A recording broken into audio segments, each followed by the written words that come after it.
Have you ever considered how Jesus teaches us to pray in a way that is very different than how most of us normally naturally pray? When he says the words, "Lead us not into temptation, but deliver us from evil." Most of us who've been in church for a little while, we've repeated this so many times that it's really easy to miss what Jesus originally intended behind these words. So, hello everyone, this is Jeremy Weimer. I am the author of the book, Gospel Bootcamp, and today we are in part 3 of what is kind of turned into a series. I feel like God led me in that direction, but he's led me into a series on how to pray just the way that Jesus taught us, and this is out of Matthew chapter 6. So I think it's the second part of the phrase that's pretty easy and natural for us, where we say, "Deliver us from evil," or "Deliver us from the evil one," some of the translations may say. Either way, I don't think that very many of us have much trouble, saying, "God, rescue me," when things are going bad, or "Help me, God, because this is hard," or "Stop this quickly, Lord, deliver me from evil." That part is pretty natural when we're in a tight spot. It's the first part that is really very interesting. That's the part that we tend to gloss over a little bit. And he says, "Lead me not into temptation." Okay, so consider that. What Jesus is not saying is, "Lead me not to sin."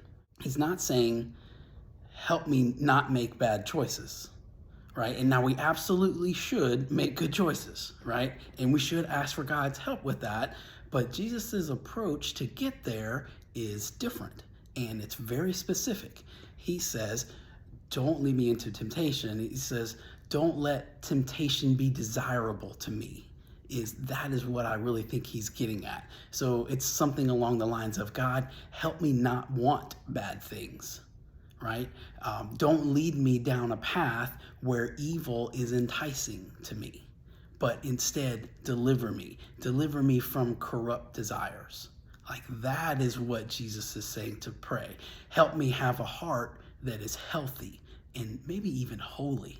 Like, that is the ask that Jesus says. Put that on your prayer checklist, because that needs to be there. That's what he's asking us to pray. Think about it like this. It sure would help to make good choices if that's what you want, right? It's kind of hard to consistently make good choices if you want the other side, right? My question to you is pretty simple today.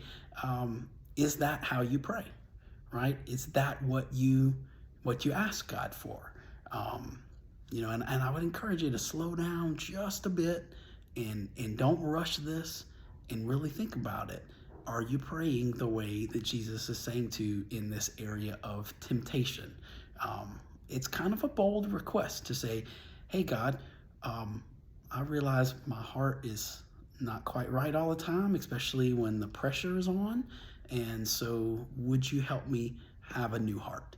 Help me, God, to have a heart that wants what you want, a heart that is good. Help me want the good thing instead," right? And notice too, we tend to pray, "God, don't let me get into these difficult situations," but that's not what Jesus is saying. He said, you're going to face some trouble. He says, instead, "When I do face difficult situations, Lord, don't let the bad choice look good to me," right? So pray that way. Don't ask or expect to have a life of perfect ease. This is an imperfect world, but you can ask God, and I really think he will be faithful to answer this. Say, "God, when I face evil in this world, help evil not be found in me."